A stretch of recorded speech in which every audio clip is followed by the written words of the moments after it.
আপনাকে যে কাঁধে চড়ে নিয়ে যাবে কোনো পর না, যার সাথে শত্রুতামি ছিল সে না। দেখবেন আপনাকে কাঁধে চড়ে নিয়ে যাচ্ছে হয়তোবা আপনার সন্তান, হয়তোবা আপনার সবচেয়ে ক্লোজ বন্ধু, আপনার হয়তোবা বাবা, নয়তোবা সন্তান, নয়তোবা স্বামী। আপনার সবচেয়ে আপন মানুষটা আপনাকে দাফন করার জন্য গর্তে নিয়ে যাবে। ওটার নাম কবর। ওটা আপনার পহেলা মঞ্জার, ওটা আপনার অকাত। রব্বে করিম দেখিয়ে দিবে। তুই ছোট ছিলি, চোখ ছিল, যখন শিশু অবস্থায় ছিলেন চোখ ছিল, দেখতে পারতেন না, জুবান ছিল, বলতে পারতেন না, কান ছিল, শুনতে পারতেন না, হাত ছিল, ধরতে পারতেন না, পা ছিল, চলতে পারতেন না। ওয়া ওয়া করে কান্না করেছেন, মা আপনার মুখে খাবার তুলে দিয়েছে। আপনার মাকে খাদেম বানানো হয়েছে। আপনার প্রথম আপনার মা আপনার খেদমত করেছে।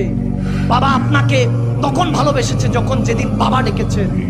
মা আপনাকে তখন ভালোবেসেছে যেদিন মাটা আপনার চেহারা দেখেছে। আরে দাদা বলেছে আমার মতো, দাদি বলেছে আমার মতো হয়েছে, নানি বলেছে আমার মতো, নানা বলেছে আমার